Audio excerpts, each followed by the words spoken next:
Je sais ce que je ne veux plus, ouais. Je sais ce que je ne veux plus, ouais. Elle fait son entrée. Allez, quelqu'un pour moi, ouais. Il y a quelqu'un pour moi, validé. Un couple formidable. Validé, validé. Un couple formidable. Je n'entends pas les cris de joie, le cri de joie, le cri.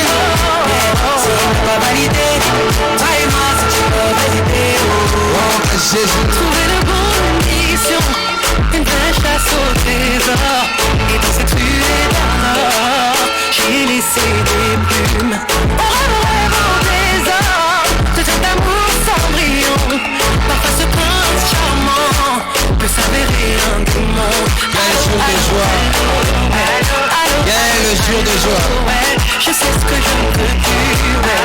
Je sais ce que je ne veux plus, ouais. Allez, alléluia, alléluia, alléluia, alléluia.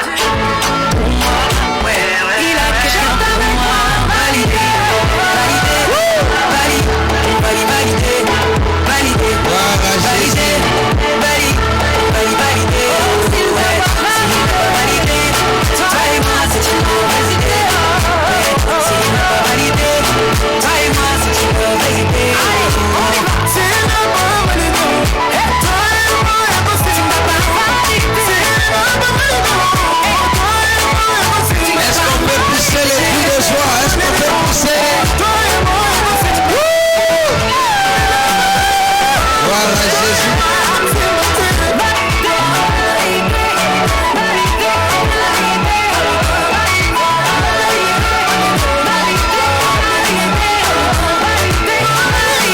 Voici les heureux mariés.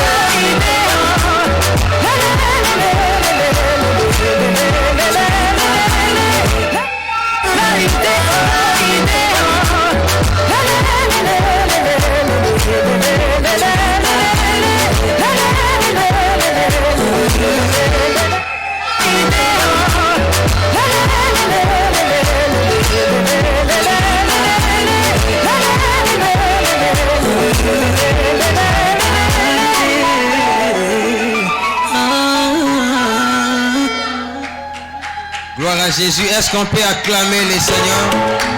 Acclamons le roi des rois. Acclamons, acclamons. Aïe, aïe, aïe, aïe, aïe, aïe, aïe, aïe.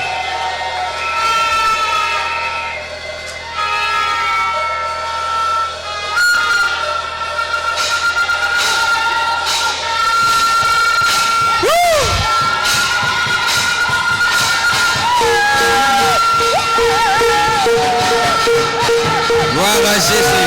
Gloire à Jésus. Gloire à Jésus. Est-ce qu'on peut pousser encore des cris de joie?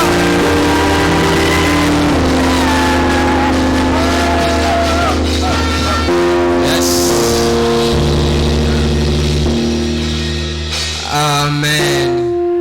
Amen. Voilà, mettons-nous.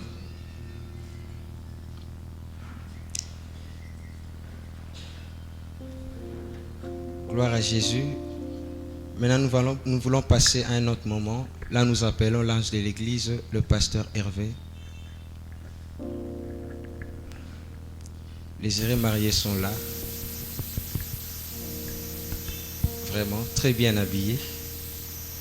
Gloire à Jésus. Alors, nous invitons l'homme de Dieu, le pasteur Hervé, qui s'approche pour le reste du programme.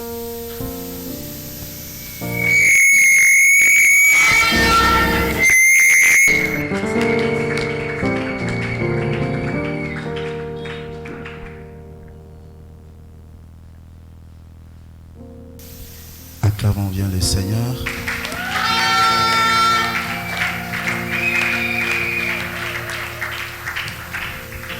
Amen. Mettons-nous debout, s'il vous plaît, avant que je commence ce message. Je sens qu'on doit un peu prier.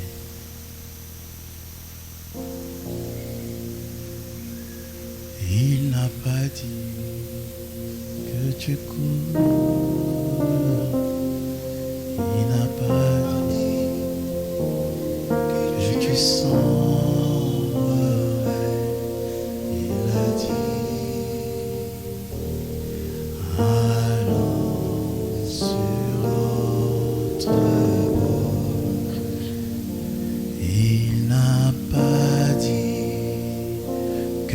tu coulerais. Il n'a pas dit que tu sombrerais. Il a dit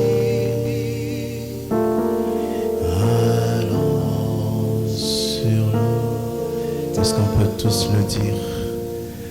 Il n'a pas dit que tu coulerais. Pour moi, c'est une chanson prophétique pour ce couple.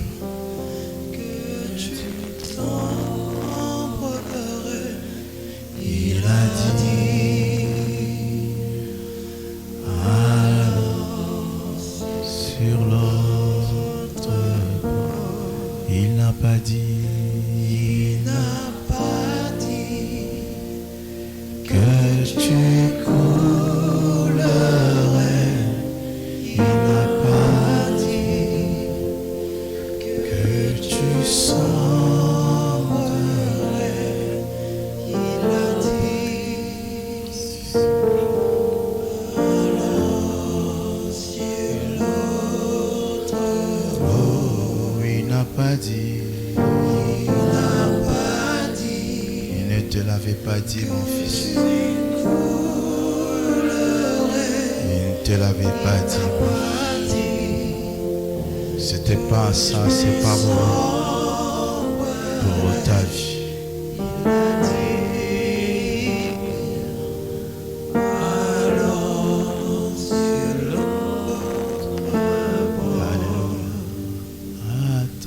Atambongepe mopepe koya elongo matalikolo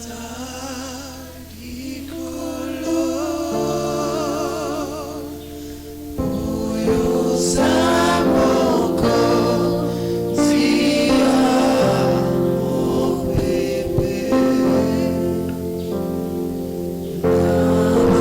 Nabangate na yebi yuza. Nabangate na yebi yuza. Atambonge pe mi pepe. Atambonge pe mo pepe koya. Elongotoko matalikolo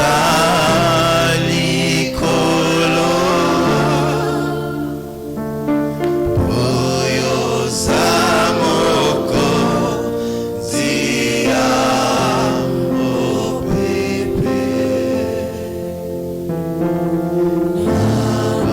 Nabangate na yebi. Seigneur, avant ce message, j'aimerais te dire merci pour ta grâce, pour ta fidélité. Merci pour ce jour. Merci Seigneur. Merci Jésus. Merci toi qui es Dieu fidèle.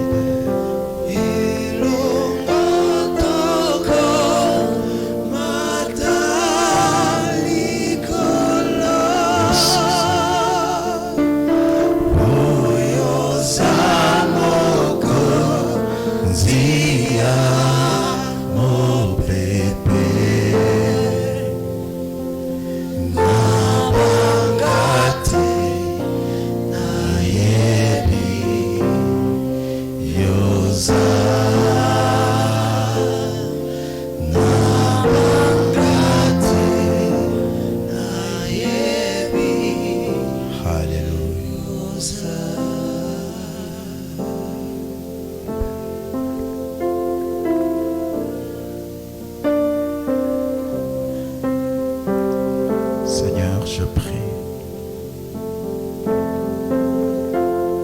que ce mariage soit le plus spirituel que possible. Je prie, Seigneur, qu'il y ait un mouvement spirituel qui s'efface aujourd'hui. Bénis ces instants.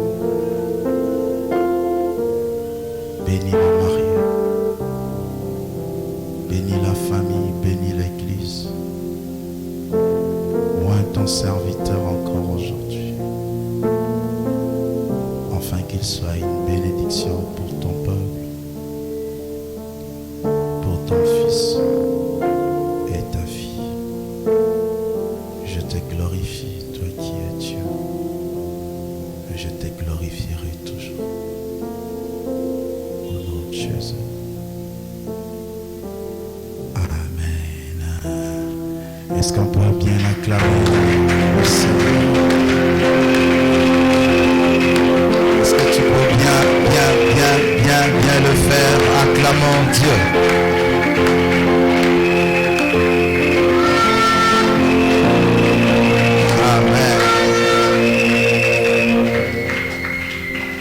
Amen. Je vous salue au nom de Jésus. Soyez le bienvenu à l'église La Compassion. Amen. Nous prenons nos Bibles, s'il vous plaît. Nous allons lire la parole de Dieu. Pendant que nous sommes debout pour la lecture. Avant de commencer mon message, mon sermon, j'aimerais dire à tous nos invités vraiment de prière, nous excuser pour ces méga retards avec lesquels nous commençons cette cérémonie. C'est vraiment indépendamment de notre volonté et nous ferons un effort d'arranger pour les autres. Amen. Vraiment que cela ne gâche pas la fête. Amen. Prenons nos Bibles, s'il vous plaît. Éphésiens 5, 22. Nous lisons jusqu'au verset 32.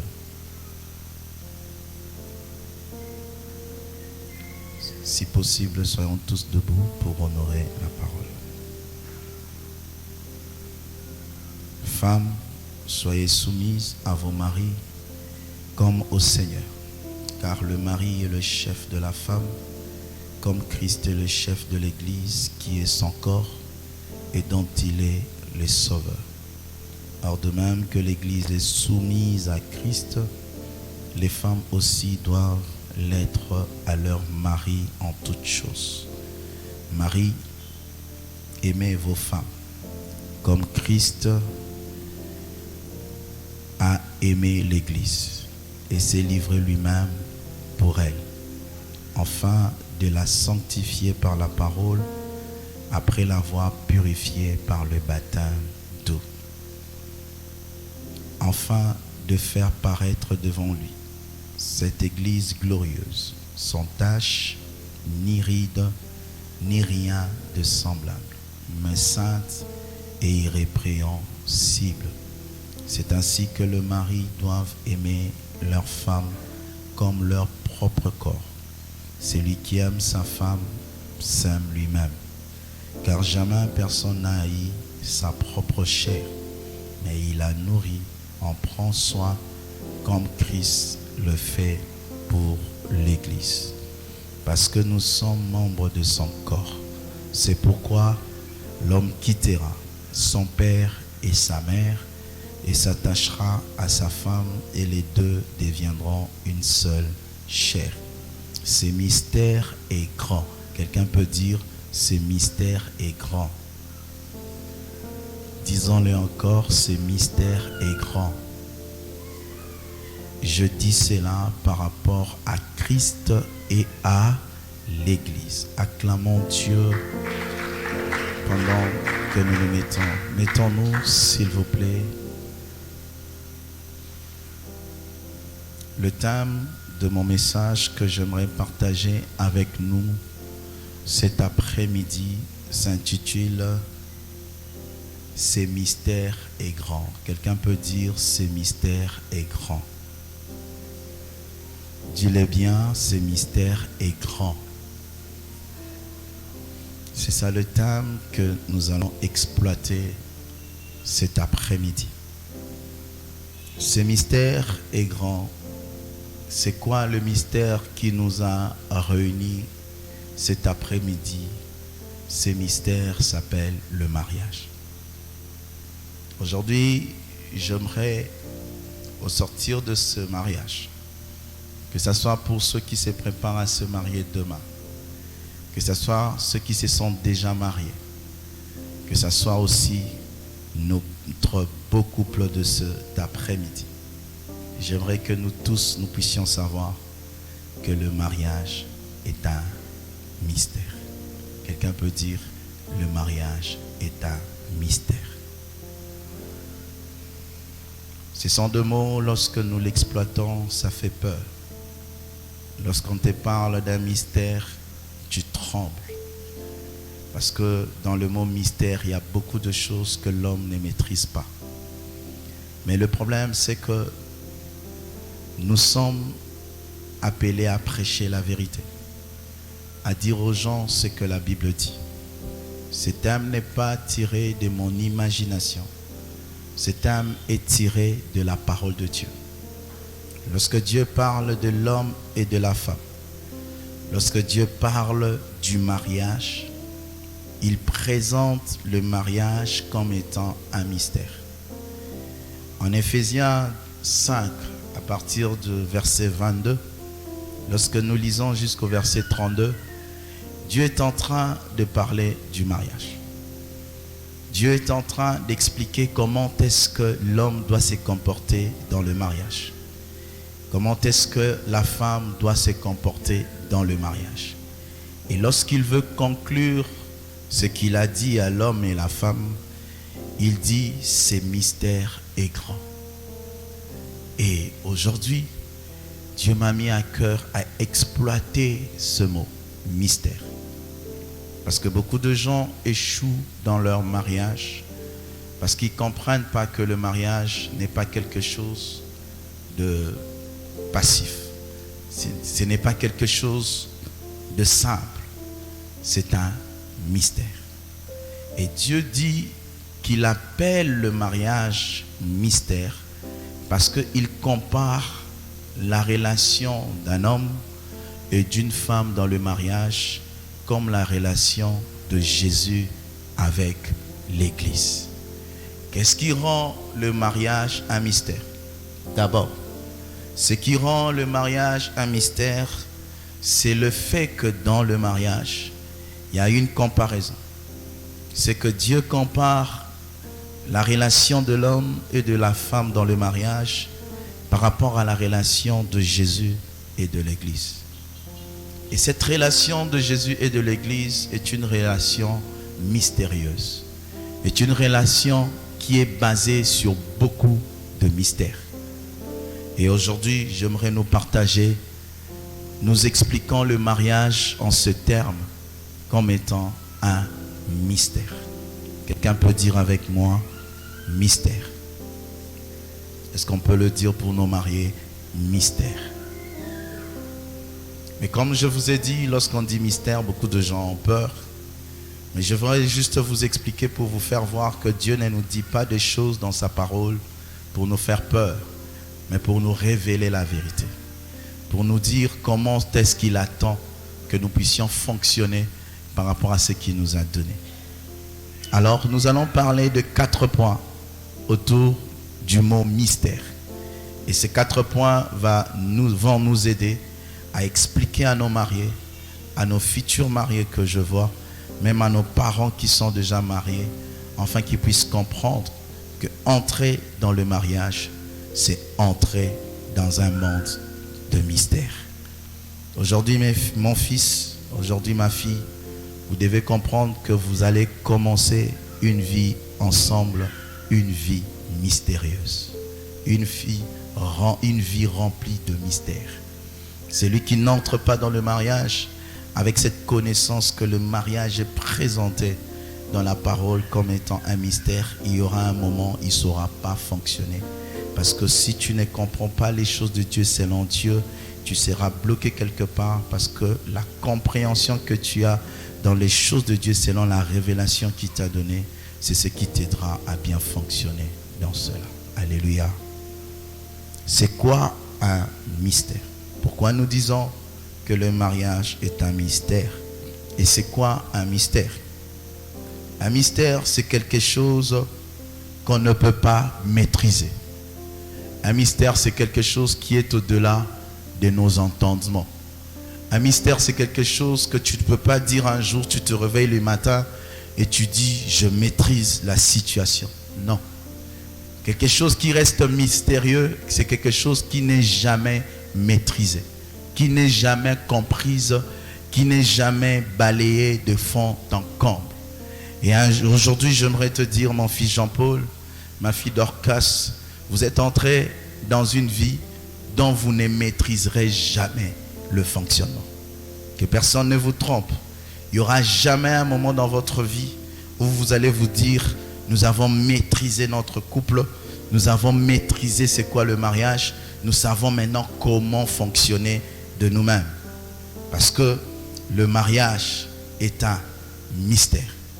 Pourquoi je dis dans ce sens que le mariage est un mystère et présentant le mystère comme étant quelque chose que tu ne peux pas maîtriser? C'est parce que vous devez savoir que Dieu vous bénit aujourd'hui afin que vous puissiez entrer dans cette maison dans laquelle vous allez vivre, non comme étant seulement Jean-Paul, non comme étant seulement Dorcas, mais comme étant un couple. Quelqu'un peut dire un couple. Lorsque Dieu bénit deux personnes et que ces deux personnes vivent dans une même maison, parce qu'ils sont bénis par Dieu, ils forment ce qu'on appelle un couple. Et bien aimé de Dieu, le mystère du mariage commence déjà là. Le mystère du mariage commence par le fait que lorsque deux personnes se marient, il ne reste plus la même personne. Jean-Paul ne sera plus Jean-Paul, Dorcas ne sera plus Dorcas, ils seront maintenant appelés un couple.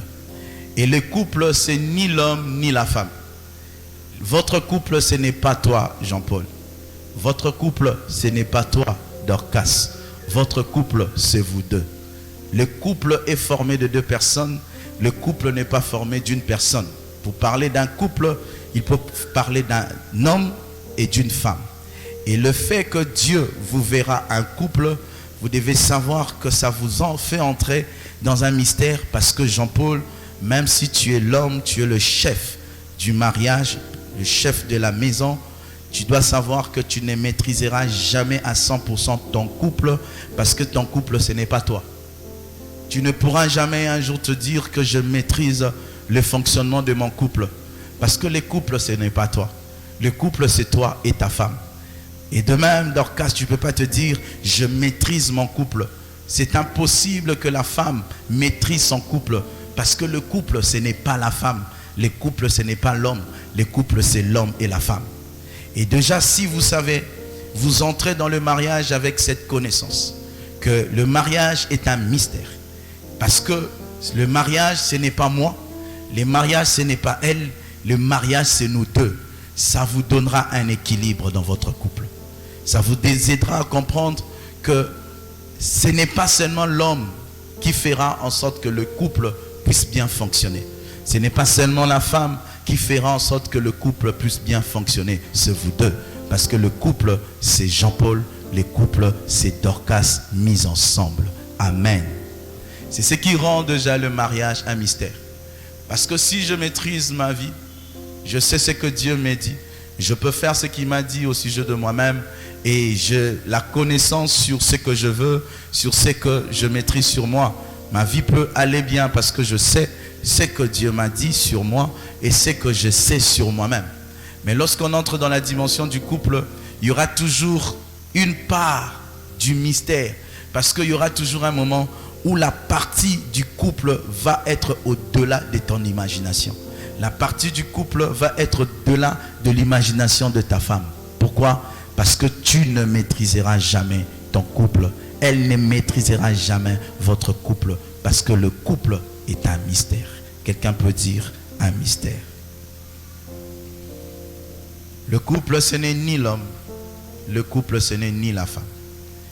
Et lorsque Dieu m'a appris ce que je vous dis, Ça m'a aidé à comprendre que dans mon mariage, même si je suis l'homme, je ne connais pas tout de mon mariage. Je ne maîtriserai pas tout de mon mariage. Parce que mon mariage, ce n'est pas moi. Mon mariage, c'est moi et ma femme. Nous deux ensemble. Mon mariage aussi, ce n'est pas ma femme. Parce que aussi, il y a des hommes qui sont des missionnaires, ils laissent tout à leur femme. Et c'est la femme qui gère tout. Quand les choses ne vont pas bien, c'est la femme. Quand les choses ne vont pas bien, c'est la femme. Quand tout va bien, c'est l'homme. C'est faux. Quand les choses ne vont pas bien dans votre couple, c'est vous deux. Parce que le couple, ce n'est ni toi, ni elle. Alléluia. Ça va vous aider toujours à trouver des solutions et ne pas jeter la pierre à l'autre ou ne pas tirer le drap de ton côté. Où tu peux te dire, moi je suis bien. Si les choses ne marchent pas, c'est elle. Moi je suis bien. Si les choses ne marchent pas, c'est lui. Non, c'est faux. Lorsqu'il y a un problème dans un couple, les couples, vu que ce n'est ni l'homme ni la femme, c'est les deux personnes, vous devez savoir que ces problèmes doivent être résolus par les deux personnes parce que personne ne peut dire entre vous deux qu'il maîtrise son couple. Quelqu'un peut dire un mystère. C'est ça le problème du couple. Tu peux vivre bien, tu es célibataire, tu as planifié tes choses. Lundi, je fais ceci. Mardi, je fais ceci. Quand je suis pendant 21 jours au travail, je fais ceci. Quand je sors pendant mon repos, je commence par 3 jours de jeûne. Et puis les 3 jours de jeûne, lorsque je me revêtis de puissance, je commence mon congé. Tu as planifié les choses. Moi, je me réveille à telle heure. Moi, j'aime me maquiller ainsi. Moi, j'aime faire ceci. Mais vous devez savoir que bientôt là, vous n'allez plus réfléchir en termes de moi, je fais ceci. Moi, je m'habille ceci. Moi, j'aime ceci. Vous allez commencer à réfléchir en termes, nous faisons ceci. Nous disons ceci. Nous allons faire ceci. Parce que vous ne serez ni Jean-Paul, ni Dorcas. Vous serez un couple. Amen. Et c'est ce qui vous permettra de comprendre qu'aucun de vous deux ne maîtrisera totalement votre couple. Parce qu'il y aura toujours une partie de l'autre qu'il faut chercher à connaître. Alléluia. Quelqu'un dit avec moi, un mystère. Un mystère, c'est quelque chose qu'on ne peut pas maîtriser. Un couple, c'est quelque chose que tu ne peux pas maîtriser. Parce qu'il y aura toujours des zones d'ombre où tu chercheras Dieu, que Dieu puisse éclairer ces zones d'ombre. Alléluia. C'est quoi encore un mystère? Un mystère, c'est quelque chose qui ne peut être comprise sans l'aide de Dieu. Ce qui est mystère, si Dieu ne te donne pas la révélation, tu ne pourras jamais la maîtriser. J'aime ce que Paul dit dans la Bible. Il dit que la mort de Jésus est un mystère. La mort de Jésus, c'était quelque chose que Dieu avait caché. Et il précise que si le diable avait connu ce mystère avant et que cela n'était pas caché, il n'allait pas crucifier Jésus. Pourquoi? Aujourd'hui, nous savons que si Christ est mort, c'est pour nous sauver, n'est-ce pas? Nous savons que c'est par la mort de Jésus que nous sommes sauvés. Mais quand Jésus était en train de mourir à la croix, personne ne comprenait pourquoi il mourait. Personne ne maîtrisait pourquoi on le pendait à la croix. Si ce n'est que Dieu lui-même. C'est vrai que les gens savaient, comme il a dit, il était venu mourir afin que celui qui croit en lui puisse être sauvé. Mais tout ce que nous avons bénéficié en Christ, être enfant de Dieu, tout le mystère que Dieu a caché en Christ, nous recevrons le Saint-Esprit, nous ne serons plus de ce monde, nous serons au ciel. Toutes ces choses que Dieu a planifiées, Paul est en train de le présenter comme étant un mystère caché. Pourquoi? Parce qu'un mystère, c'est quelque chose que Dieu seul peut te révéler pour comprendre. Si Dieu ne te révèle pas cela, tu ne comprendras pas. Et pourquoi nous disons que le mariage est un mystère? Parce que Jean-Paul, pour bien diriger ton mariage, ça ne sera pas parce que tu es intelligent. Ça ne sera pas parce que tu as planifié la vie. Mais ça sera parce que Dieu va te le révéler. C'est parce que Dieu va te dire comment tu peux conduire ton couple. Celui qui entre dans un couple avec la pensée que c'est que moi je suis en train de vivre, je ne peux bien le vivre que si Dieu me le révèle. Alors à ce moment-là, il réussira son couple. Beaucoup de gens souvent nous disent les choses du mariage, ce ne sont pas les choses de Dieu. Et j'aimerais dire à quelqu'un qui est ici, cette phrase, c'est la phrase qui fait que tu échoues dans ton mariage. Parce que tu ne peux jamais bien fonctionner dans le mariage si Dieu ne te révèle sa volonté au sujet du mariage, parce que le mariage est un mystère. Quelqu'un peut dire un mystère. Le mariage est une institution de Dieu. C'est Dieu qui a institué le mariage. C'est Dieu qui a dit l'homme quittera son père et sa mère, s'attachera à sa femme et ils deviendront une seule chair. Et comme c'est Dieu qui l'a dit, pour bien fonctionner dans ton mariage, c'est lui-même qui doit te révéler comment fonctionner dans ce que lui-même a institué. C'est comme si aujourd'hui, si nous utilisons le téléphone, c'est parce que les fabricants du téléphone nous a dit comment utiliser le téléphone qu'il a fabriqué.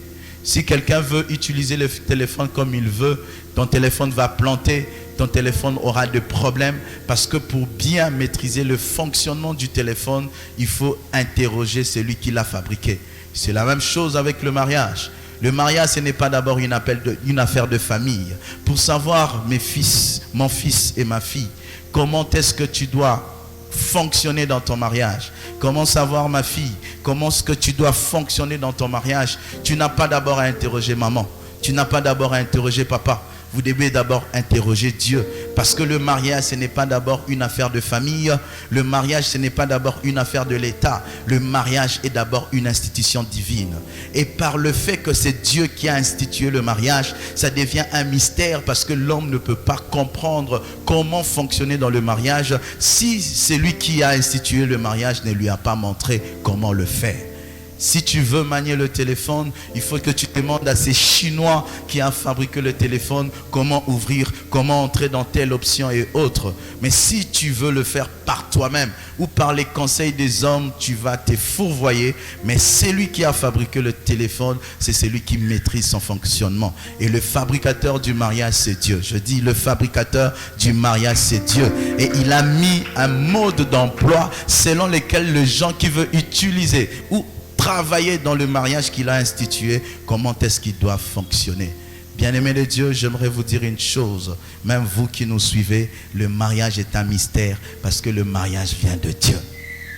Et tout ce qui vient de Dieu, l'homme ne peut jamais comprendre comment fonctionner dans cela si le Dieu qui l'a institué ne l'aide pas. Pour aider les couples qui sont aujourd'hui présents, Dieu m'a mis à cœur de leur dire, mon fils, si tu veux réussir ton mariage, interroge Dieu. Dieu, comment aimer ma femme? Dieu, comment prendre soin de ma femme? Ma fille, si tu veux être une bonne femme dans le mariage, chaque jour quand tu te réveilles, dis à Dieu, aide-moi. Aide-moi à être une bonne femme. Aide-moi, apprends-moi comment est-ce qu'une femme doit être dans le mariage. Écoutez ceci. La Bible dit que celui qui trouve une femme trouve le... Vous connaissez ce verset, n'est-ce pas? Alors, qu'est-ce que le monde a dit? Le monde a dit ceci. Non, ce n'est pas seulement le fait que tu trouves une femme que tu es dans le bonheur. Il faut plutôt dire, on corrige la Bible en disant, il faut plutôt dire que celui qui trouve une bonne femme trouve le bonheur. Mais pourquoi la Bible ne dit pas une bonne femme? Toi, tu vas ajouter bonne, mais la Bible dit seulement que celui qui trouve une femme. Ainsi, j'aimerais dire à quelqu'un, tout ce que nous ajoutons dans la Bible que Dieu n'a pas dit, c'est ce qui crée le désordre dans le fonctionnement de ce que Dieu a institué. Lorsque tu ajoutes une bonne femme devant femme pour dire qu'il faut qu'il y ait une bonne femme pour que l'homme soit heureux, c'est là où entrent les désordres. Pourquoi? Parce que si moi je dis bonne femme, ma façon de définir bonne femme, ce n'est pas la même chose que mon fils. Ta façon de définir bonne femme, ce n'est pas la même chose que les autres qui sont derrière. Il se peut que pour moi, une bonne femme, c'est une femme, lorsque je la tabasse, elle ne dit rien. Pour une autre personne, une bonne femme, c'est quand je prends ma bière, elle ne dit rien. C'est une femme qui, dans la maison, elle ne dit rien. Une autre personne, une bonne femme, c'est une femme qui prie beaucoup, c'est une bonne femme. Une autre personne qui aime beaucoup manger. Pour elle, une bonne femme, c'est une bonne femme qui s'est préparée. N'est-ce pas? Maintenant, quand on dit bonne femme, chacun met maintenant une bonne femme par rapport à sa conception qu'il a de bonne femme, par rapport à ses goûts. Amen. Hein? D'autres personnes, pour lui, une bonne femme, c'est une femme qui est claire. Une bonne femme, c'est une femme qui est un peu battue. Une bonne femme, c'est une femme qui donne l'argent à son mari. Une bonne femme, c'est une femme qui ne demande pas l'argent. Et quand tu dis bonne femme, tu ajoutes selon ce que toi tu te dis être bonne femme. Mais Dieu n'a pas dit c'est lui qui trouve une bonne femme. Dieu a dit c'est lui qui trouve une. Et vous savez pourquoi? Parce que Dieu qui a créé la femme, il sait comment il a créé la femme. Et quand l'homme trouve la femme, selon que Dieu l'a créée pour lui, à ce moment-là, il a trouvé le bonheur. Ainsi, ne cherche pas à être une bonne femme selon Jean-Paul. Cherche à être une bonne femme selon Dieu. Ainsi, enlève bonne, reste femme. Quand tu es femme, tu es selon l'image de Dieu. Et c'est à ce moment-là que tu vas plaire à ton mari. Ne te bats d'abord pas à plaire à Jean-Paul. Bats-toi d'abord à être la femme selon que Dieu t'a créé. Et lorsque tu le seras, tu trouveras grâce devant Dieu et tu seras la femme qu'il faut pour ton mari. Ne cherche pas une bonne femme, cherche la femme. Alléluia. J'ai dit aux hommes qui sont là, ne cherchez pas une bonne femme, mais cherchez la femme. Car Dieu a dit, c'est lui qui trouve une. Il n'a pas dit une bonne femme. Parce que toi, tu peux te dire une bonne femme selon toi, mais selon le plan de Dieu pour ta vie, ce n'est pas ça la bonne femme pour ta vie. Ma fille, dis tout le jour à Dieu, fais de moi la femme pour Jean-Paul. Ne dis pas une bonne femme. Et tu mets ses critères. Il me dit toujours, une bonne femme pour lui c'est ceci. Une bonne femme pour lui c'est ceci. Non, tu dois d'abord chercher à plaire à Dieu. Et c'est ainsi que Dieu te présentera à ton mari. Amen. Quelqu'un peut dire avec moi, le mariage est un mystère. Le mariage est un mystère. Pourquoi? Parce que le mariage est une institution de Dieu et l'homme ne peut jamais bien vivre et fonctionner dans le mariage si Dieu l'aide. Troisièmement, pour commencer à finir, pourquoi on dit que le mariage est un mystère? Le mariage est un mystère parce qu'un mystère c'est quelque chose qui est caché. Un mystère c'est pas quelque chose qui est découvert. Et vous devez savoir dans votre couple que tout le jour, à dater d'aujourd'hui, jusqu'à ce que Jésus vous prendra, vous allez toujours continuer à vous découvrir. Jamais il y aura un moment dans votre couple, Jean-Paul, tu peux te dire, j'ai maîtrisé Dorcas, j'ai compris qui est Dorcas. Jamais. Il y aura toujours des choses cachées en elle que tu dois découvrir. C'est ce qui fait que tu auras dans ta maison une femme mystère. Parce que tu chercheras à la connaître tous les jours. Tu sais, quand elle avait 14 ans, les choses qu'elle a dans sa tête aujourd'hui, elle n'avait pas cela à 14 ans. Aujourd'hui, l'âge qu'elle a, les choses qu'elle avait à 14 ans, elle n'avait pas ça. Et je te rassure que dans 5 ans, les choses qu'elle a dans sa tête aujourd'hui, elle l'aura que pendant que tu l'épouses, elle n'a pas ça. De la même façon que l'homme grandit, de la même façon que son imagination grandit, de la même façon que sa connaissance grandit. C'est ce qui fait que tu n'épouseras pas un robot qui est déjà bien, comment on dit, bien programmé et que tu vas déjà maîtriser. Non, elle sera toujours nouvelle parce que chaque jour qui passera apportera de nouvelles choses dans sa vie. Et de même, ma fille, pour Jean-Paul, la vision que Jean-Paul a aujourd'hui, ce n'est pas la vision qu'il aura dans 10 ans. Ainsi, dans 10 ans, tu dois connaître Jean-Paul de 10 ans après. Amen. Hein? C'est ainsi que le mariage restera un mystère parce qu'au fur et à mesure vous allez grandir, il y aura de nouvelles choses qui vont s'ajouter et ces nouvelles choses chercheront à ce que vous devez vous connaître encore plus. Ne vous dites jamais qu'on se connaît. Ne vous dites jamais qu'on se connaît, qu'on a maîtrisé comment est-ce qu'on doit fonctionner. Parce que chaque jour, tu iras au travail, on te présente un nouveau contrat, ça te demandera de nouvelles connaissances et de nouvelles connaissanses donnent toujours de nouvelles attitudes, de nouveaux fonctionnements et elle doit s'adapter à cela. Le mariage est un cycle d'adaptation à l'autre. Amen. Hein? Amen. Hein?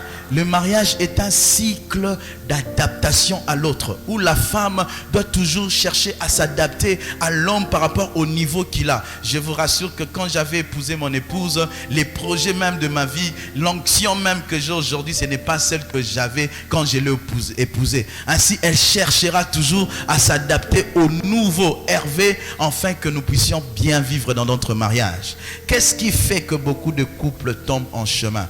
Parce que la Dorcas de 2023 veut rester avec le Jean-Paul de 2023. Pendant que dans 10 ans, vous serez en 2033. Il y aura de nouveaux téléphones en 2033. Même les mamans qui sont là, elles vont vous dire, ça fait 20 ans qu'elles sont mariées. Quand elles se sont mariées, il n'y avait pas de problème de WhatsApp. Il n'y avait pas de problème de Facebook. Oh, je te vois trop parler avec ceci sur Facebook. Il n'y en avait pas. Ainsi, elles sont en train de s'adapter aux problèmes actuels. Il y a des Facebook, des TikTok. Amen. Hein? Demain, on ne sait pas si ça sera TikTok. Alors, vous devez vous dire que le mariage est un mystère. Parce que chaque jour, tu dois connaître ta femme. Tu dois apprendre à la connaître. Chaque jour, tu dois apprendre à connaître ton mari. Un mystère. Quand tu te réveilles, tu dis bonjour chérie. Tu te dis, un mystère s'est réveillé à mes côtés. Parce que quand elle se réveille là, déjà même ce qu'elle a rêvé, tu ne sais pas. Déjà même ce qu'il a rêvé, tu ne sais pas. C'est ce qui vous rendra aussi dynamique dans votre couple. Vous ne serez pas un couple qui parlera toujours de votre vie dans le passé. Et voici une des choses que vous devez apprendre à renouveler au quotidien dans votre mariage, qui sera toujours sujet d'un mystère de chaque jour. C'est votre amour. Sachez-le, si vous ne renouvelez pas votre amour, il y aura un moment, elle va commencer à dire, je suis dans cette maison pour les enfants. Il y aura un moment où vous allez commencer à dire aux gens, quand on s'est aimé, quand on était à l'église, quand les pasteurs nous ont bénis, vous n'aurez jamais plus à conjuguer votre amour dans le présent. Parce que dans le présent, vous ne vivrez plus rien qui vous marque. Vous allez commencer à parler de ce qui vous a marqué seulement dans le passé. Parce que vous n'avez pas compris que votre amour doit se renouveler. Parce que c'est un mystère. Aimez-vous de nouveau. Et j'ai l'habitude de dire que l'amour est inconsommable dans un couple. Inconsommable, c'est quelque chose qui se consomme. Et j'ai l'habitude d'expliquer cela par rapport au carburant d'une voiture. Tu peux faire le plein à Mwanda pour aller à Kinshasa. Si tu arrives à Kinshasa, sache que si tu veux seulement fonctionner avec le carburant que tu avais mis ici à Mwanda, à Kinshasa, il y aura un moment où tu auras une panne sèche. Parce que lorsque tu marches avec ta voiture, il faut que tu te rendes compte que tu es en train de consommer le carburant. Alléluia. Vous devez vous savoir que quand elle prépare pour toi, mardi, elle a consommé le carburant qui s'appelle amour pour mardi, pour préparer pour toi. Alors tu dois renouveler cet amour mercredi pour préparer encore mercredi. Si tu veux préparer pour lui mercredi, avec le carburant de mardi, tu auras de panne sèche. C'est ce qui fait qu'au début, tu préparais avec joie pour ton mari. Maintenant là, quand tu te brûles, tu commences à l'insulter. Mais avant, c'était ta joie. Pourquoi tu n'as pas renouvelé cet amour-là qui te permettait de préparer pour lui? Aujourd'hui là, tu vois comment est-ce que tu l'as rendue belle. Tu as veillé à ce qu'elle soit belle devant nous. Mais après 10 ans, tu vas commencer à te dire, ah, je l'ai déjà mis dans la maison. Les gens savent déjà qu'on est marié. Et tu commences à la négliger. Tu n'as plus cet ardent désir de la voir encore belle. Et c'est ce qui fait que beaucoup d'hommes ne s'occupent plus de leurs femmes. Et leurs femmes commencent à vieillir avant même l'âge. Dire renouveler l'amour. Si vous renouvelez l'amour, vous allez garder les premières œuvres de l'amour. Lorsque le premier amour est perdu, les premières œuvres aussi sont perdues. Alléluia. Amen. C'est que vous allez dire aujourd'hui, redites-le souvent. Amen. S'il y a une phrase que j'entends souvent dans ma maison, c'est je t'aime. Plus que tout, plus que donne-moi l'argent, plus que je manque ceci, c'est je t'aime. Alors gardez ce principe de vous dire souvent, je t'aime. Et pas seulement vous le dire, le manifester. C'est ainsi que vous allez renouveler votre amour. Alléluia. Pour finir, Quatrièmement, comme on avait dit, pourquoi le mariage est un mystère? Le mariage est un mystère parce que le mariage n'est pas physique. Le mariage est d'abord spirituel. Regardez autour de vous. Tous ces mondes que vous voyez, que cela ne vous trompe pas. C'est pas ça le mariage. Regardez celui qui vous parle. Regardez l'église. C'est pas ça le mariage. Regardez votre maison. Demain vous aurez de voitures. Vous aurez de biens matériels. Demain vous irez dans de voyages. Vous ferez de grandes choses. Ce n'est pas ça le mariage. Le mariage est d'abord spirituel. Si l'homme oublie que le mariage est d'abord spirituel, il échoue dans son mariage. La Bible dit, l'homme quittera son père et sa mère, s'attachera à sa femme et ils deviendront une seule. Alors, nous avons tous appris la mathématique. 1 plus 1 égale à combien selon la mathématique? Vous êtes là? Nous avons fini. Aidons le marié à sortir avec cela dans leur tête. 1 plus 1 égale à combien? Nous tous nous l'avons appris, n'est-ce pas? 1 plus 1 égale à... Mais comment est-ce que Dieu dit que l'homme quittera son père et sa mère? Ça fait combien? 2, non? L'homme et la femme. Ils s'attacheront, mais la Bible dit ils deviendront une seule. Donc dans l'addition du mariage, 1 plus 1 n'égale pas à 2. Dans l'addition du mariage, 1 plus 1 égale à 1. Et cette addition n'est pas une addition physique. Parce que l'addition physique fait que 1 plus 1 égale à combien? Mais ce n'est que dans l'addition spirituelle que 1 plus 1 égale à combien? Alors vous devez savoir que lorsque nous disons que vous êtes mariés, vous entrez dans un monde spirituel. Parce que devant Dieu, vous n'êtes plus deux dans une certaine dimension, mais vous êtes un. C'est ce qui rend votre mariage un mystère. Parce qu'en soi, vous n'êtes pas en train de vivre quelque chose qui est d'abord physique, mais vous êtes en train de vivre quelque chose qui est spirituel. Et ce qui est spirituel est un mystère pour un homme. Le jour où vous allez oublier que votre mariage est d'abord spirituel, c'est le jour où vous allez commencer à échouer. Parce que tout ce que vous verrez comme réussite dans le monde physique, sachez que dans le monde spirituel, vous l'avez réussi. Et si vous ne comprenez pas que votre réussite commence d'abord dans le monde spirituel, dans le monde physique, vous échouerez. Quelqu'un peut dire avec moi, le mariage est un mystère. Dis bien, le mariage est un mystère. Et je prie que vous puissiez vivre ce mystère, parce qu'en vous, il y a un Dieu qui vous révélera tout ce que je dis. Et quand vous entrez dans le mariage, marchez avec Dieu. C'est lui qui fera que le mariage qui est un mystère puisse être vivable. Comme Christ, parce qu'on a dit, c'est un mystère parce qu'on le compare avec Christ et l'Église. Christ est spirituel, on ne le voit pas. Jésus est spirituel, on ne le voit pas. Mais il nous dit qu'il nous a épousés. Comment? Parce qu'on ne le voit pas. Et lui-même, il nous apprend à mener cette vie mystérieuse avec lui, où il est notre époux, mais un époux invisible, mais avec qui nous vivons sur la terre. C'est comme ça aussi que lui-même va vous aider à vivre ce mariage qui est présenté aujourd'hui comme étant un mystère, mais que lui rendra cela une vie pour vous. Comme il a rendu la relation que nous avons avec lui qui est un mystère, une vie qui nous a donné la vie chrétienne.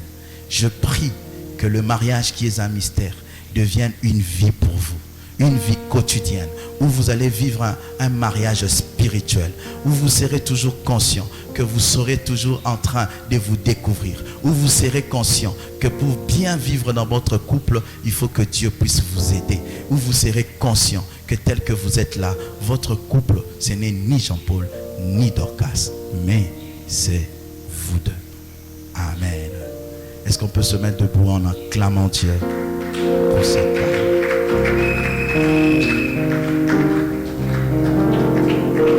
Nous sommes debout et prions pour cette parole. Et je demande au couple de dire à Dieu de vous aider à vivre ces mystères selon le plan de Dieu. Prions pour eux au nom de Jésus. Ce qu'ils sont en train de partager n'est pas physique, mais spirituel. Prions, s'il vous plaît.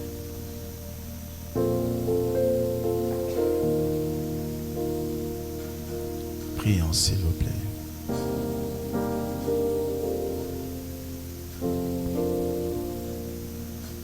Oh Jésus, aide ces couples, s'il te plaît.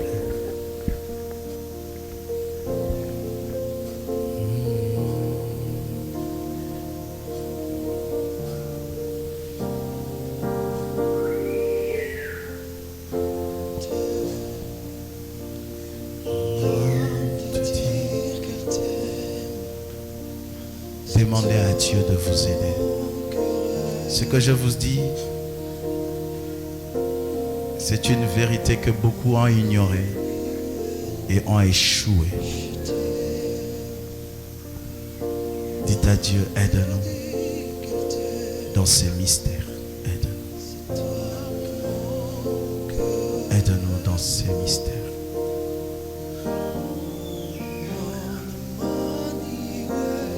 Éternel Dieu, bénis ce message. Bénis cette parole. Que cette parole prenne place dans leur cœur. Et aide-le à vivre ces mystères que tu leur as présentés pour ta gloire. Je vous déclare béni. Au nom de Jésus, je déclare ce message béni. Amen. Pouvons nous mettre, acclamons Dieu. Amen.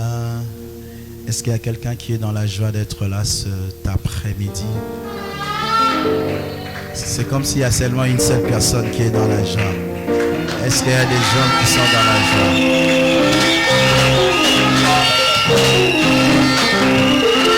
Amen. Nous avons quitté le mystère, nous sommes descendus sur terre. Amen. Bien-aimés de Dieu, nous voulons bénir ce mariage. Mais avant de bénir ce mariage, j'aimerais d'abord me rassurer côté de la famille. Ainsi, nous commençons à recevoir la famille de Papa Jean-Paul. Si la famille de Papa Jean-Paul est là, papa, maman, pouvez vous mettre debout. Nous voulons vous recevoir à l'église. Acclamons le Seigneur. Alors, papa, maman, avant de bénir ce mariage, nous voulons nous rassurer que vous accompagnez votre fils et que vous êtes d'accord pour ce mariage. Est-ce qu'on peut continuer à aller loin avec ces couples? Papa? Ah, papa a dit c'est pas pour rien qu'il a quitté Kinshasa. Amen. Acclamons Dieu. Mettons-nous, s'il vous plaît. Samuel, tu m'aides avec le micro. Ainsi, nous voulons aussi recevoir la famille côté sœur Dorcas, maman Dorcas. Est-ce que les parents sont là? Vous pouvez vous mettre debout. L'église va aussi vous recevoir. Acclamons Dieu. Alors, nous voulons aussi nous rassurer. Est-ce que nous pouvons bénir ce mariage? Vous avez tout reçu. Il n'y a même pas un bouton qui est resté. Est-ce qu'on peut bénir ce mariage, papa?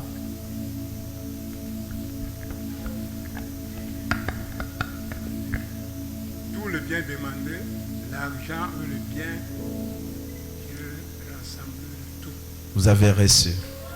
Acclamons Dieu pour ça. Amen. Amen. Ainsi, nous voulons commencer vivement la cérémonie de ce mariage. Nous demandons au couple de se mettre debout et de s'approcher d'un pas devant.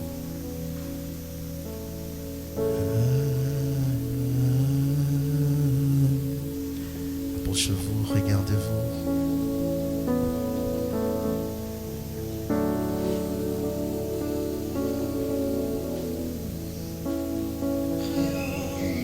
N'est-ce pas qu'ils sont beaux? Amen. Hein? Avant, on ne chante pas seulement l'instrumental. Avant de leur passer la parole, j'ai un témoignage pour ce couple. J'ai beaucoup de fils dans cette église. J'ai beaucoup de filles dans cette église. Mais j'ai une histoire particulière avec eux. Et aujourd'hui pour moi,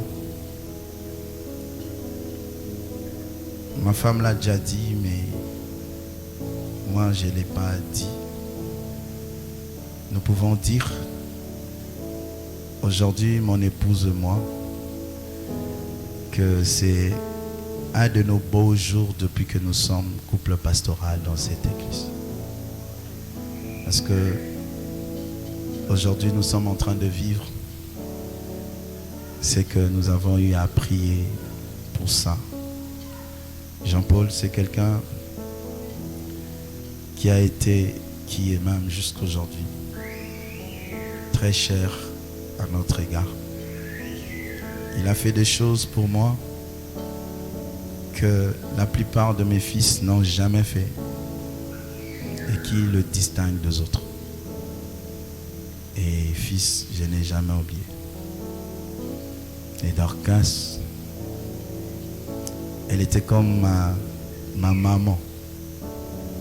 Quand mon épouse était tout le temps en voyage pour le travail et autres, c'est elle qui s'occupe de nous.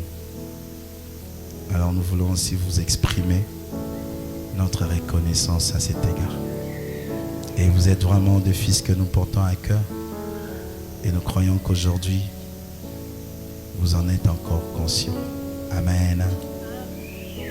Alors, je sais que Jean-Paul, tu es déjà passé à la famille, au territoire. Mais ici, nous sommes devant l'église. Et en tant que chrétien, le vrai mariage, c'est devant l'église. Alors, devant Dieu, représenté par ton pasteur et ton église, et ta famille est là, et certains même de tes amis. Nous voulons t'entendre. Est-ce que tu t'engages aujourd'hui à prendre Dorcas comme femme tout le reste de ta vie? Est-ce que tu es prêt pour cet engagement? Oui, je m'engage à ça. Acclamons Dieu pour ça.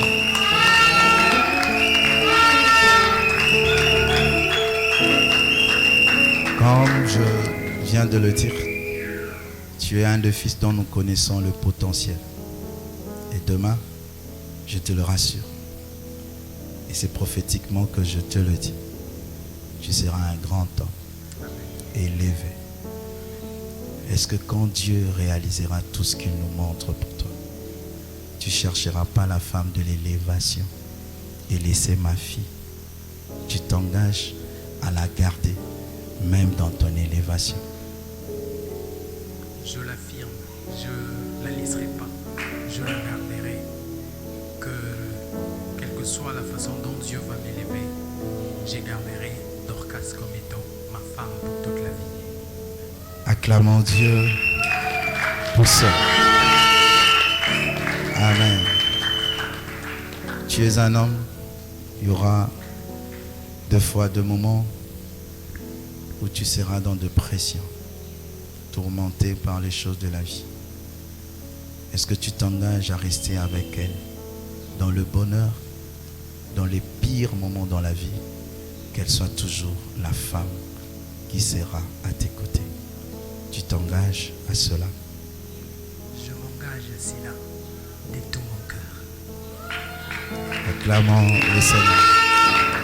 Lorsqu'on dit de tout mon cœur, on ne dit plus rien parce que c'est le cœur qui a parlé. Amen. Alors ma fille, c'est vrai que papa a déjà reçu de bien. C'est vrai que la famille a dit qu'ils sont d'accord. Mais j'aimerais me rassurer qu'aujourd'hui je bénis ma fille qui est d'accord à vivre avec mon fils. Est-ce que tu es prêt à t'engager à accepter Jean-Paul comme étant le seul homme de ta vie? Oui, je suis prête. Oui, elle est prête. Est-ce que tu veux avoir Jean-Paul comme homme dans le moment de son élévation, partout où Dieu l'élèvera? Est-ce que tu veux rester avec lui, quelles que soient les circonstances? Oui, je le veux. Oui, je le veux. Jean-Paul est un homme et un homme de foi, il a de haut et de bas. Est-ce que ton amour pour lui sera toujours maintenu lorsqu'il sera dans des moments de faiblesse, dans des moments où tout le monde peut-être lui donnera le dos? Tu es prêt à rester même la seule personne à ses côtés? Est-ce que tu le veux? Oui, je m'engage à cela. Oui, elle s'engage à cela. Ainsi, les deux personnes se sont acceptées de vivre ensemble et nous allons leur laisser la place de se parler, de se présenter leurs vœux. On peut nous amener les alliances.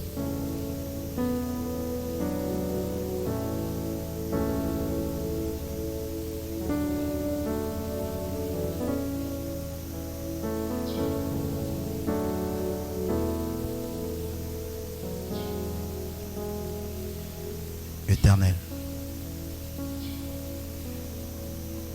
des fois même lorsque tu signes des alliances avec les hommes, tu leur donnes des signes.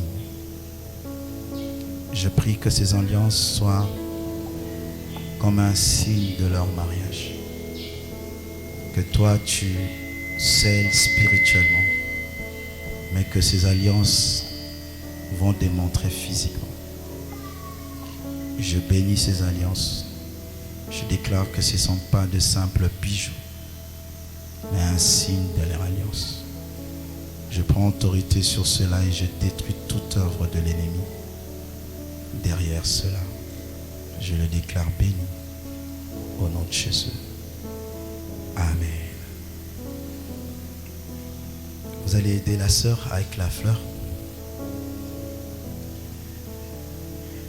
Papa Jean-Paul, vous allez choisir l'alliance de votre épouse parmi les deux.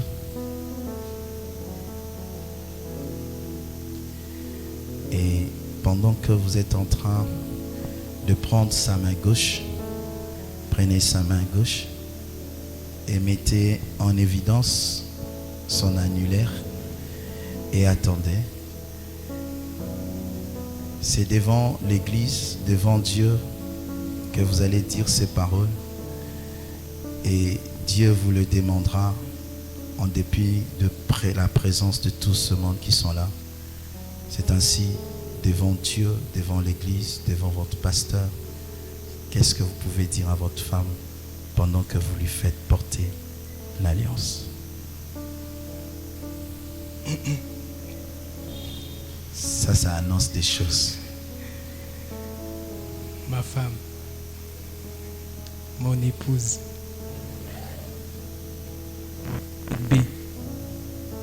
mon bébé, my baby, mon cœur, celle que j'ai choisie. Aujourd'hui, j'aimerais le dire devant l'Église, devant Dieu. Je te l'ai déjà dit dans le secret, mais j'aimerais le dire aujourd'hui aussi devant l'Église, que tu es celle que j'ai choisie. C'est vrai que pour arriver ici, ça a été une succession de batailles. Oui, je l'admets. Des combats, des affrontements.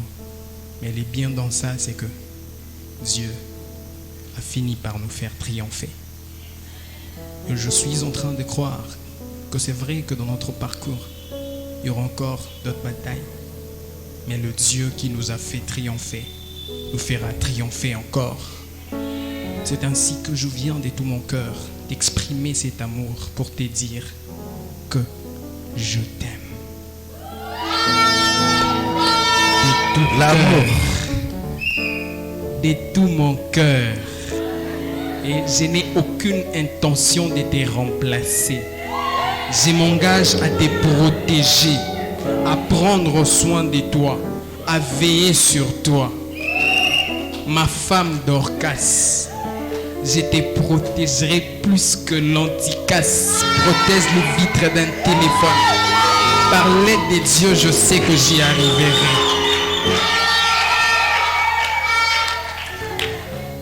S'il fallait continuer, je dirais et je parlerai parce que l'amour ne manque pas de mots. Alors laisse-moi conclure en te disant juste que tu es celle que j'aime, que je choisis de faire d'elle ma femme, mon épouse pour la vie.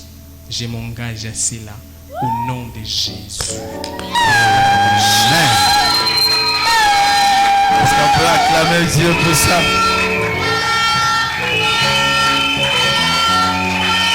Amen.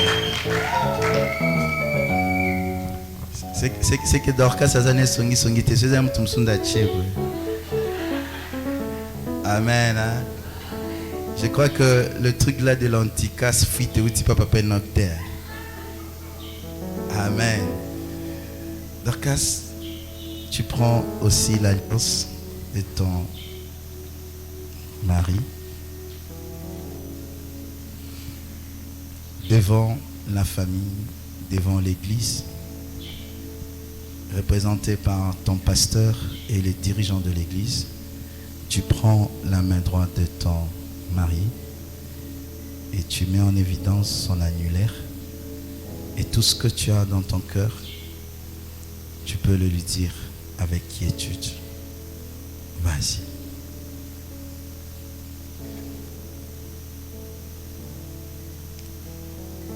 Une fois de plus, je dis merci à Dieu pour sa grâce et sa fidélité. Et je leur ai dit encore, c'était pas facile, mais Dieu nous a fait grâce. Aujourd'hui, mon chéri, devant Dieu, devant nos deux familles, devant nos amis, je viens te promettre un amour vrai. Comme je l'ai toujours dit, tu as su effacer mes doutes. Je me demandais si ce jour allait arriver. J'ai douté encore. Mais tu m'as prouvé, tu t'es battu. Et par la grâce de Dieu, voilà, nous voici encore. Et nous vivons cette journée. Je me souviens d'un jour où tu m'as demandé de lire le livre de Ruth. Et aujourd'hui, j'avoue un truc. C'était pas le début de l'histoire qui m'avait impressionné, mais c'est la fin. Le début de la rencontre de Ruth et Boaz. Et la fin heureuse que Ruth a eue à côté de Boaz. Et je crois à cette fin aussi pour nous deux. Surtout pour moi à tes côtés. Je promets aujourd'hui de t'aimer, de te chérir comme le roi que tu es. Le roi du royaume que nous fondons aujourd'hui. Te traiter ainsi jusqu'à ce que Jésus revienne. Je t'aime, je t'ai aimé et je t'aimerai jusqu'à la fin. Acclamons le Seigneur, trop d'émotion.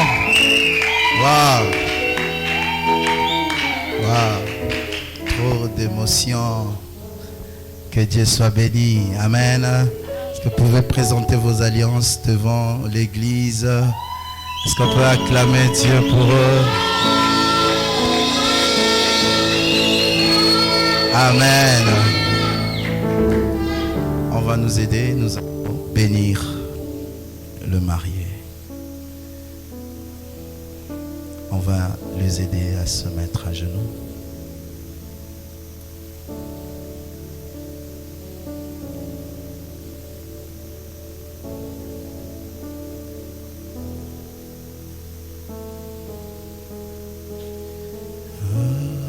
Mettez-vous debout, s'il vous plaît.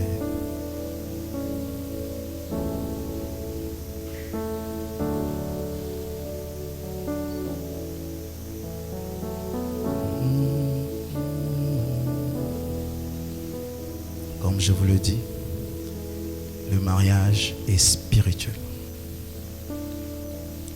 Et c'est ce moment où Dieu veut vous unir spirituellement.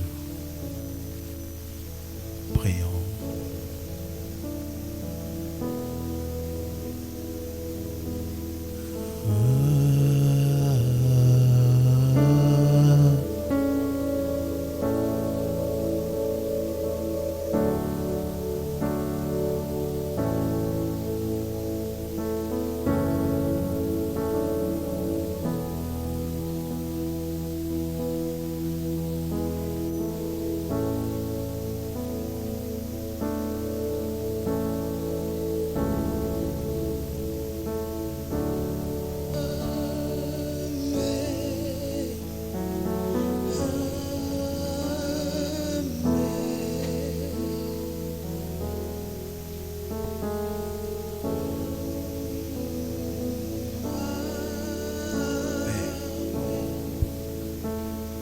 Père, tu es Dieu. Et nous voici dans ta présence. Pas seul. Avec mon fils Jean-Paul et ma fille Dorcas. Avec ton serviteur et ta servante. Seigneur, je viens te le présenter. Je viens devant toi pour te dire qu'à dater d'aujourd'hui, Père, que tu le reçois plus comme une seule personne devant toi lorsqu'ils se présenteront, mais comme un couple que tu as uni par ces liens de mariage. Seigneur, que toutes les bénédictions qui sont attachées à la vie de l'un et l'autre,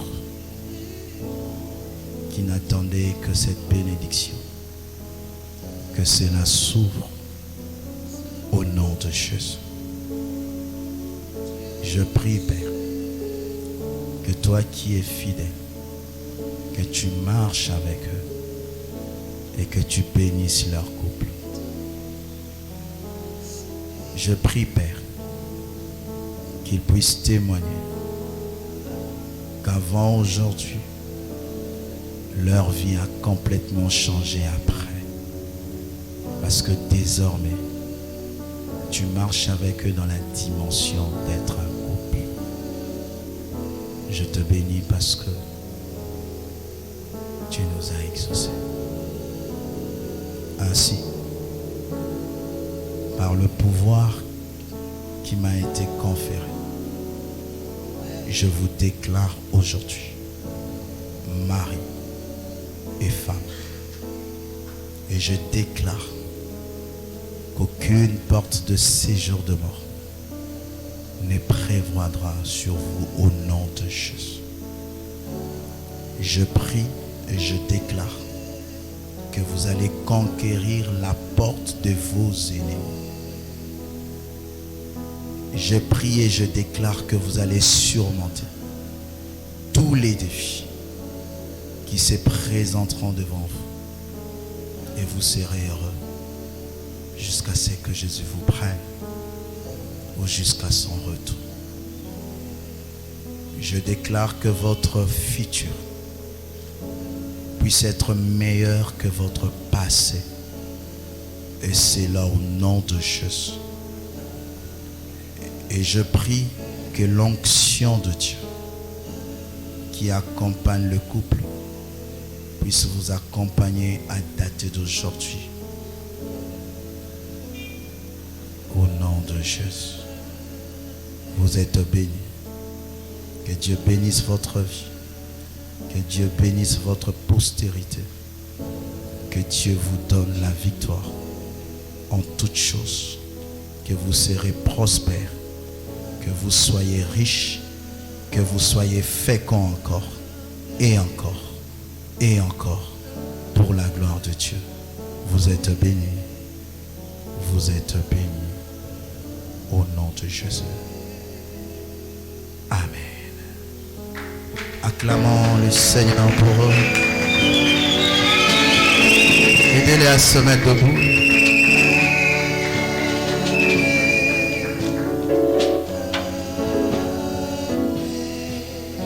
Amen. Alors maintenant, nous sommes arrivés au moment où les mariés s'expriment par un signe de leur amour. Ainsi, nous autorisons le marié à s'embrasser. Au nom de Jésus, embrassez-vous.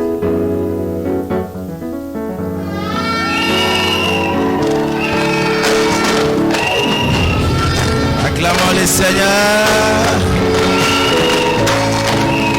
Amen. Tournez-vous, regardez l'assemblée. Nous vous présentons le couple Jean-Paul et Dorcas Lumana. Est-ce qu'on peut acclamer Dieu pour eux?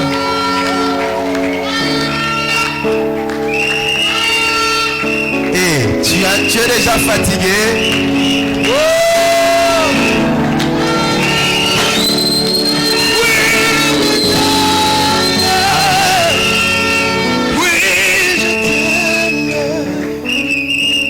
Nous invitons le marié et le parrain ainsi que le dirigeant de l'église à la table du Seigneur. Suivez-moi s'il vous plaît.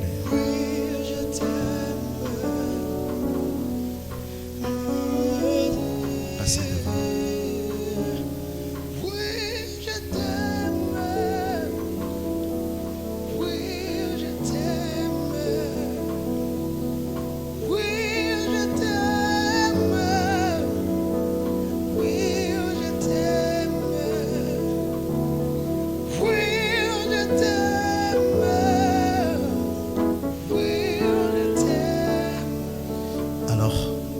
La Sainte Seine pour vous dire que ce mariage est scellé dans l'alliance de Jésus.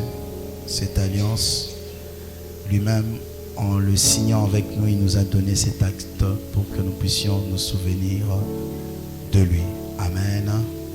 Ainsi, nous allons prendre le corps du Seigneur et son sang pour vous signifier que l'alliance de Jésus vous accompagne dans ces mariages.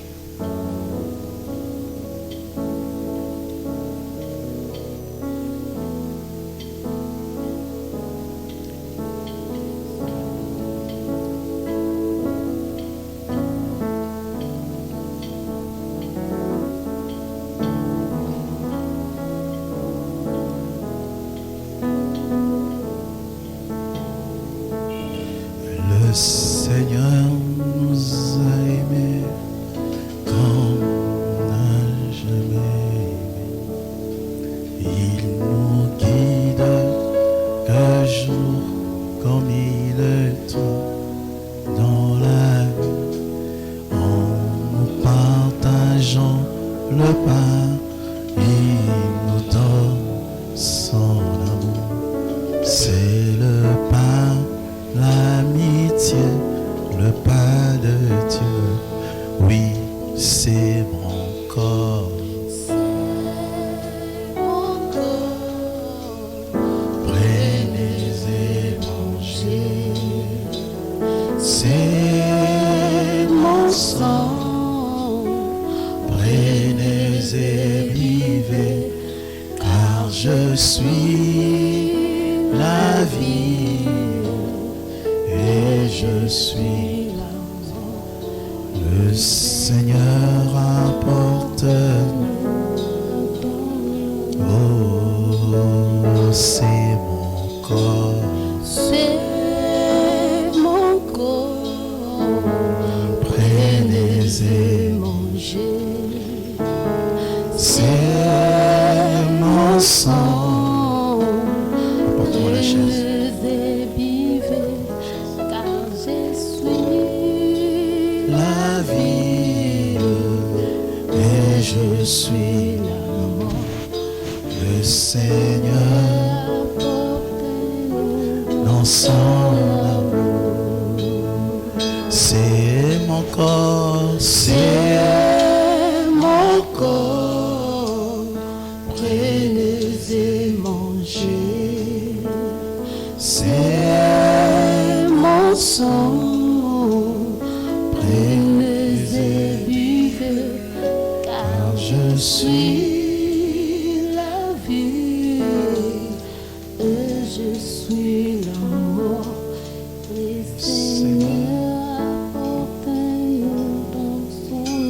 L'étape où nous sommes, c'est que à l'église, nous avons un livre que nous appelons livre d'or de tout le marié. Alors le marié laisse une petite note. Jean-Paul, tu vas écrire ce qui te vient à cœur pour ta femme. Ou après même 50 ans, dans cette église, on continuera à lire ces paroles. Et ainsi, après cela, ta femme aussi te laissera cette note. Nous te laissons la place pour écrire à ton épouse.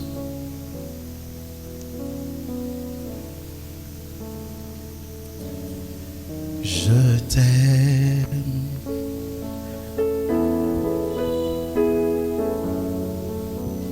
C'est toi que mon cœur aime. Mon Emmanuel, je t'aime. Mon âme te dit que t'aime. C'est toi que mon cœur aime. Mon Emmanuel, je t'aime. Mon âme te dit que t'aime. C'est toi que mon cœur aime. Mon Emmanuel, je t'aime. Mon âme te dit qu'elle t'aime. C'est toi que mon cœur aime.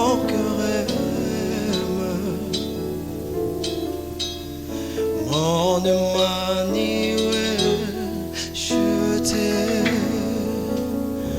Mon âme te dit qu'elle t'aime. C'est toi que mon cœur aime. Mon Emmanuel, je t'aime. Mon âme te dit qu'elle t'aime. C'est toi que mon cœur aime. Mon Emmanuel, je t'aime.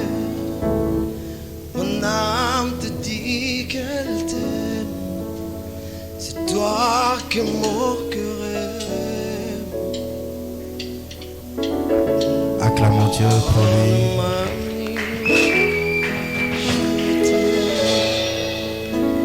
On laisse la place à maman Dorcas. Elle va aussi écrire un petit mot pour son mari.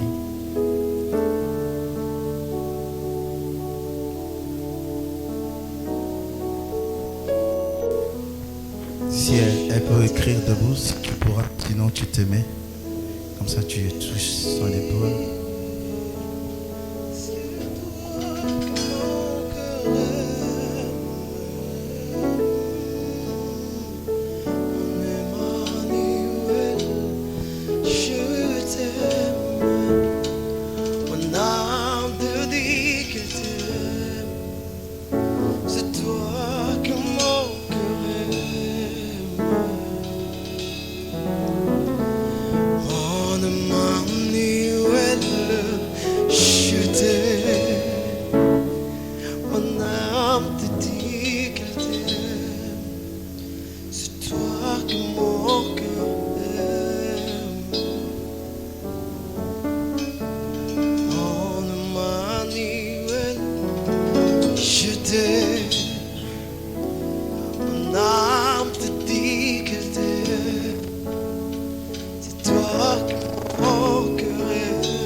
Emmanuel, t'aime.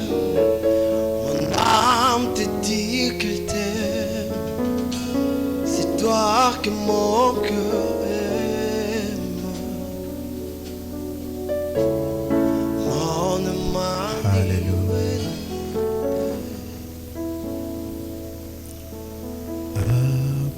Amoureux, je suis amoureux de tes yeux. Amoureux, je suis amoureux De Jésus, oh vraiment amoureux. amoureux, Je suis amoureux de Approchons-nous, Jésus. acclamons Dieu pour eux.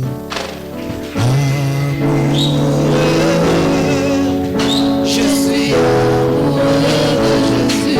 Vraiment amoureux. Regardez l'église. Amoureux de Jésus.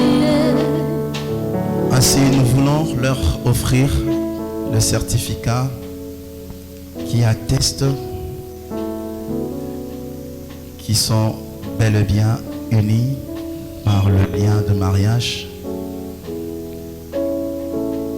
Nous lisons: nous, centre de réveil, d'évangélisation, de formation et mission, la compassion, reconnaissons en ces jours de samedi 4 mars 2023 que le bien-aimé Ngoï Lumana Jean-Paul et Tabitha Mazaba Dorcas ont rempli devant Dieu et son Église toutes les conditions bibliques pour s'unir dans le lien sacré du mariage. En foi de quoi, le présent certificat leur est délivré enfin de faire valoir ces que de droit. Voici le signe pour l'Église que vous êtes mariés dans les formes selon la volonté de Dieu. Acclamons Dieu pour eux pendant que nous prenons quelques photos.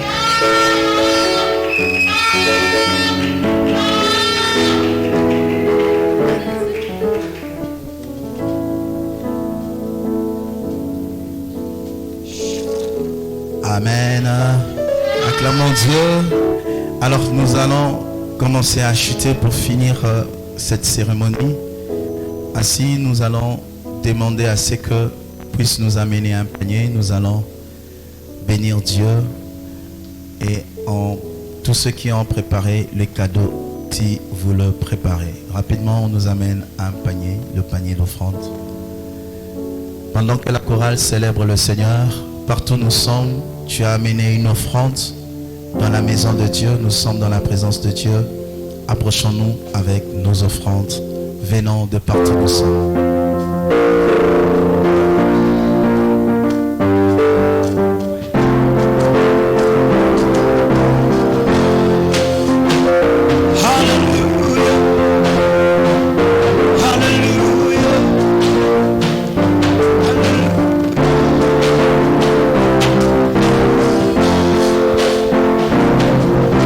Sale mingaya mingi, kutoka bomba ya ngote, yambaye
ces offrandes. Merci Seigneur.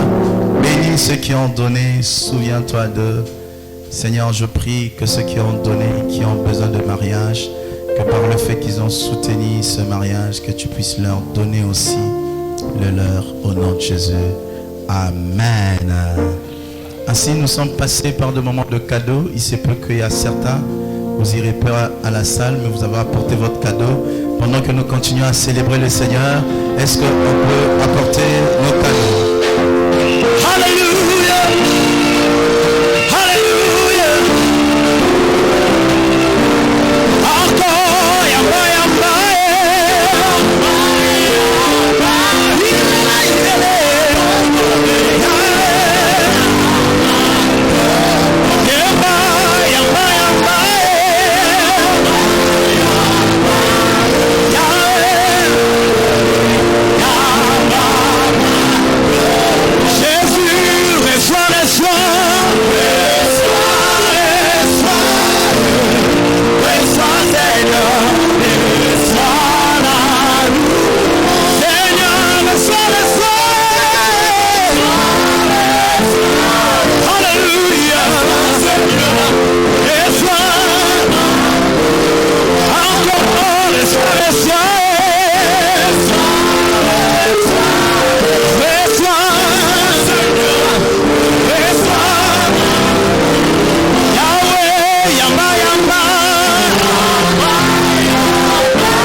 Merci d'être venu à la compassion pour tous nos invités. Alors, nous bénissons le couple. Vraiment, allez vivre heureux, allez glorifier Dieu. Amen. Est-ce qu'on peut se lever? Comme ça, nous allons accompagner notre couple. Ils vont sortir dans la joie avec des pas, des danses. Nzemba bien, Tobina. Amen. Hein? Mettons-nous debout, nous allons accompagner nos mariés. Ils vont aller se reposer. Ils ont encore une cérémonie de soir.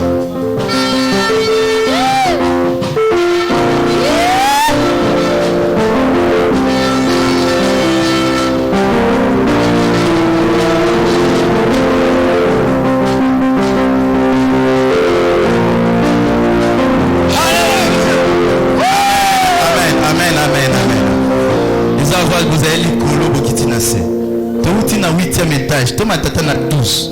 Tu es na 2. Amen. Hein? Est-ce qu'on peut célébrer Dieu et accompagner nos mains?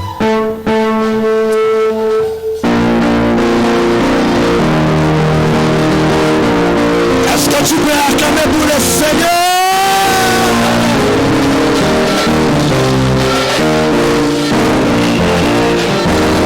Et il n'y a personne comme Jésus. Est-ce que c'est vrai? Le Fils de Dieu. Et il n'est comparable à Jésus. Parmi tous les fils des hommes, il n'y a personne. Au milieu d'un mystère, il n'est comparable à toi. Parmi les il n'y a personne. Au milieu, il n'est comparable à toi. Parmi encore il n'y a personne comme Dieu. Au milieu, il est comparable à toi. Parmi tous les fils de Dieu. Et moi je cherchais personne. Moi je fouillais. Merci voilà. Mais je fouillais. Il n'y a personne comme lui. Encore je cherchais personne. Moi je fouillais. Merci voilà. Mais je fouillais.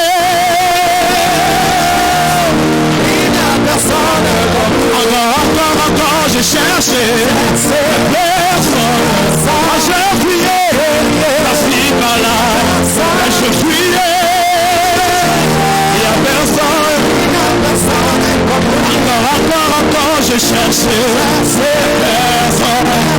Je fuyais, par-ci, par-là, je fuyais.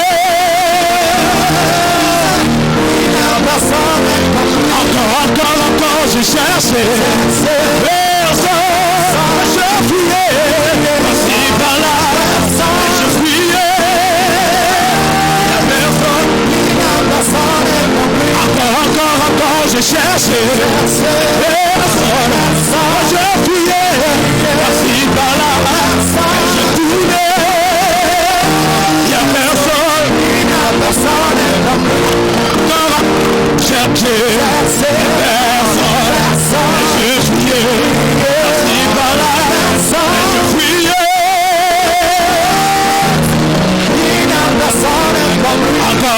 Encore, je cherchais personne.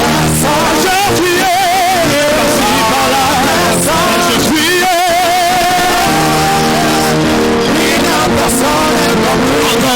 Encore, je cherchais personne. Je fuyais, par-ci, par-là, je fuyais. Il n'y a personne. Moi je cherchais personne. Je fuyais, par-ci, par-là, je fuyais. Il n'y a personne.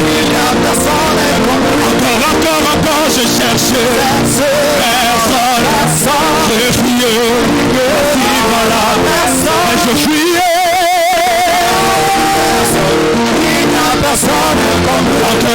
Encore, je cherchais personne. Je fuyais, par-ci, par-là, je fuyais. Il n'y a personne. Encore, je cherchais personne. Je fuyais, par-ci, par-là, je fuyais.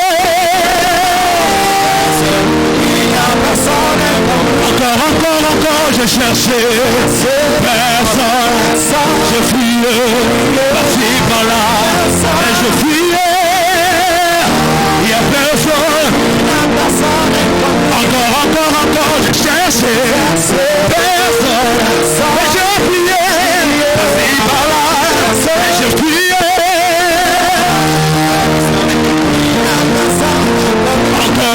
Encore, chercher personne. Je fuyais, par-ci, par-là,